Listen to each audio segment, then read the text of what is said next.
37, 서울의 작은 회사에 다니는 평범한 두 아이의 엄마 이지연 씨는 출근 준비를 하다 우연히 거울에 비친 자신의 뱃살을 보고 깜짝 놀랍니다.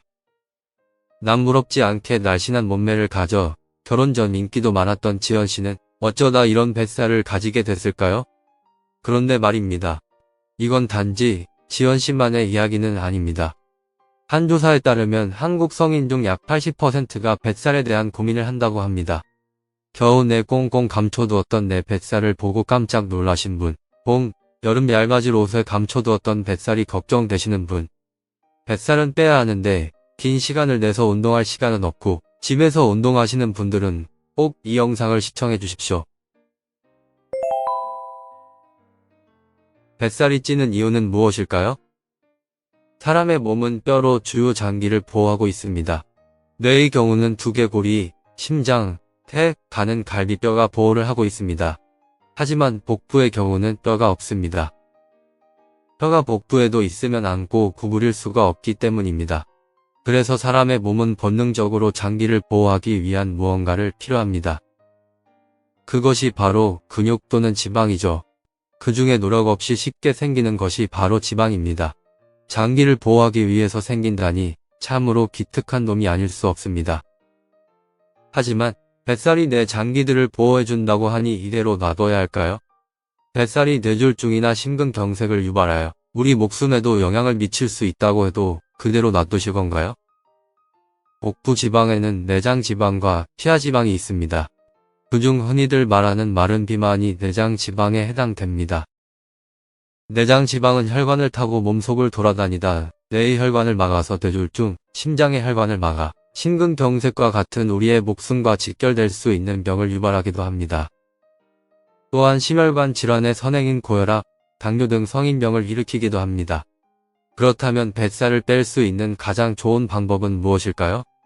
대부분의 사람들은 윗몸 일으키기 등 복근에 집중한 운동을 해야 한다고 생각합니다.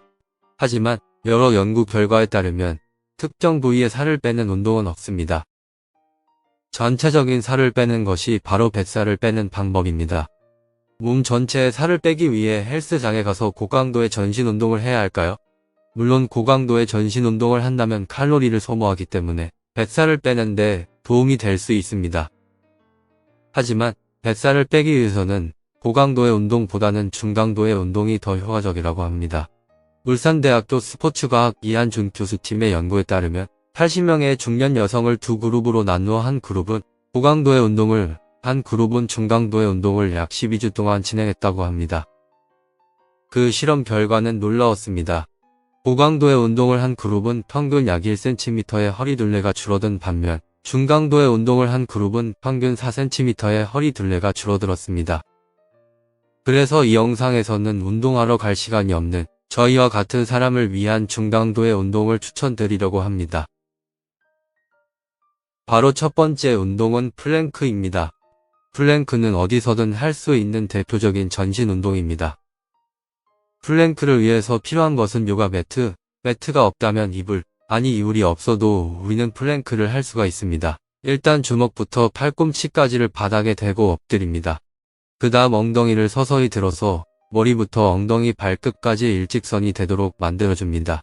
이때 배에 힘을 주고 엉덩이를 조여주세요.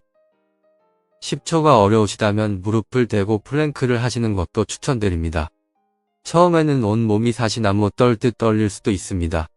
그만큼 전신의 근육을 잘 사용하고 있다는 것이니 매일 조금씩 시간을 늘려주세요. 다음은 바로 맨몸 스쿼트입니다. 스쿼트 하면 안 그래도 두꺼운 하체가 더 두꺼워지는 거 아닌지 물어보시는 분들이 많습니다. 이런 걱정을 하시는 분은 편의점 알바생이 일론 머스크가 되면 어떡하지 하고 고민하는 것과 같습니다. 멋진 운동선수들이 가지고 있는 근육이 많은 하체는 무거운 무게와 함께 정말 오랜 시간 훈련을 통해 만들어진 것이니 그런 걱정은 안 하셔도 될 것 같습니다. 스쿼트를 하게 되면 몸에 있는 근육 중 가장 많은 비중을 차지하는 하체의 근육을 늘릴 수 있습니다. 몸에 근육이 많아지게 되면 기초대사량이 늘어나게 되고 다시 뱃살이 찌지 않게 하기 위한 가장 좋은 방법 중 하나입니다. 스쿼트하는 법을 간단히 설명드리겠습니다. 먼저 양발을 어깨 넓이로 벌리고 서는 것이 준비 동작입니다. 다음 천천히 무릎을 구부리며 앉습니다. 이때 허리는 곧게 유지하고 무릎이 발끝을 넘어가지 않도록 주의를 합니다. 무릎이 발끝과 평행해질 때까지 내려가면 충분합니다. 엉덩이와 허벅지 앞쪽 근육을 밀어낸다는 느낌으로 천천히 일어나시면 됩니다. 사람마다 할 수 있는 횟수가 차이가 있지만 30개씩 3세트를 하는 것을 추천합니다. 다음 주는 5개를 추가해 35개씩 3세트와 같이 매주 횟수를 늘려보세요. 뱃살을 빼기 위해 가장 중요한 것이 또 한 가지 남아 있습니다. 그것은 바로 먹는 것을 조절하는 것입니다. 그중 가장 효과가 있는 것은 바로 간헐적 단식입니다. 사람의 몸은 12시간에서 16시간 영양을 섭취하지 않으면 지방을 분해할 수 있는 몸 상태로 변하게 되어 지방 분해를 시작합니다. 간헐적 단식을 위해서는 여러 가지 방법이 있지만 보통 저녁을 먹은 후 다음날 점심때까지 아무것도 먹지 않는 것을 추천합니다. 흔히들 다이어트를 할 때 밥과 같은 탄수화물 섭취를 줄입니다. 그래서 몸은 부족해진 탄수화물 대신 단백질을 에너지원으로 사용합니다.